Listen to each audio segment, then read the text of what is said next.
Okay, so welcome back. This is part 2 of turn 16. We're on to the Union action phase. So for each Union counter in a foremost attack position, we're going to roll 1d6. 1 to 4 would be a move. However, all of these counters are now in attack position number 4, which means there's a possibility of resolving a charge, which I'll explain when it comes up. 5 to 6 will be a volley with the possibility of resolving a sharpshooter action.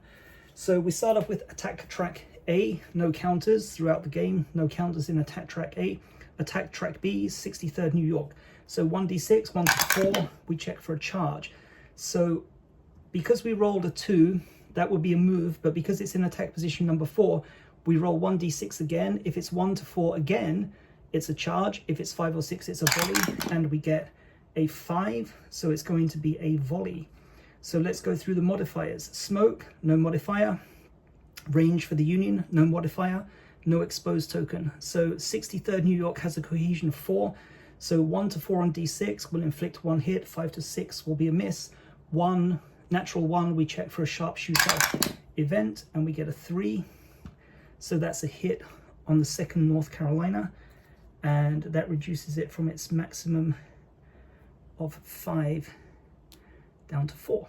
Okay, 14th Indiana, again, possibility of a charge, 1d6, 4, so that would normally be a move, but because it's in the front attack position, we roll again, we get a 3, so it will be a charge.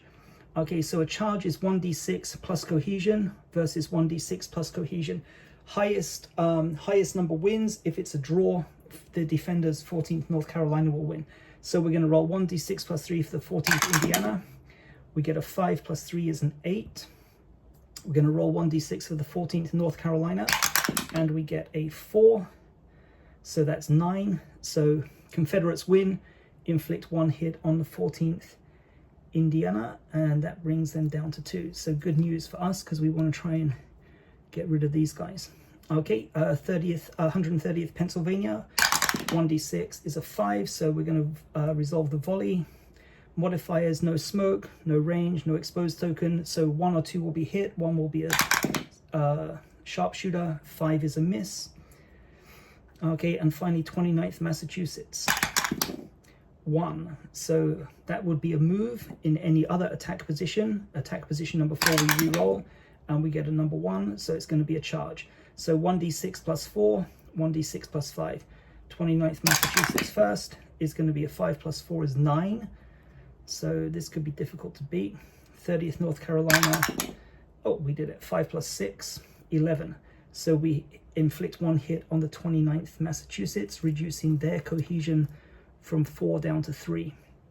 So after resolving the Union action for the foremost counters, any counter in a rear attack position will then move forward if it's able to. So 69th New York can't move forward, so stays in attack position number 3. Same thing with 7th West Virginia, because they don't move forward. 88th New York also can't move forward. 5th Maryland has a cohesion value of 1, which means it automatically tries to resolve the crouch and reform action. So 1d6, 1 will restore 1 point of cohesion, and we get a 3, so no effect. So they will remain with cohesion of 1, and the crouch token will remain attached. Okay, and that concludes the Union action phase. Next is remove exposed tokens. No exposed tokens. Union deployment phase. No more Union deployment phases. Last one was in turn 12. So we get to the Confederate action phase. So as always, we're going to roll 4 Confederate action die.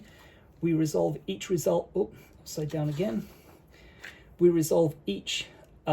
We place each die to the column, and then choose one of the actions available in that column. So 46, no 1s, that's a surprise. So we get 2 3s, a 4, and a 5. So 2 3s here, 4 and a 5. Okay, so let's take a look at what we want to do. We want to get rid of the 14th Indiana and the 30th Pennsylvania in order to get a draw. So we want to be using fire. And we're going to start taking a risk here. We're going to start using exposed fire, at least for these guys here. So we're going to use 1 fire. I guess these guys can reload.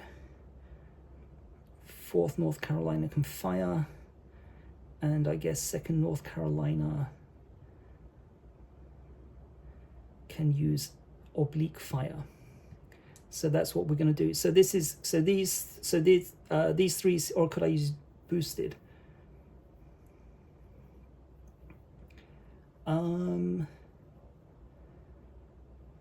Yeah, I'll use boosted instead of exposed fire.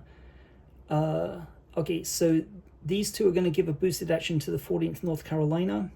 The 4 will be a reload action for the 30th North Carolina, and the 5 will be a fire for the 4th North Carolina. So, okay, let's do this one first then. So the reload is automatic. Okay, it doesn't require any cohesion check. So 30th North Carolina flip upright. Mini ball value is reduced from 3 down to 2. Okay, next we're going to do the boosted action. So boosted action means you can assign one action die to the original action and then a second action die to the same action. It doesn't have to be in the same column, but it gives you a +1 cohesion bonus. So we'll resolve this one next.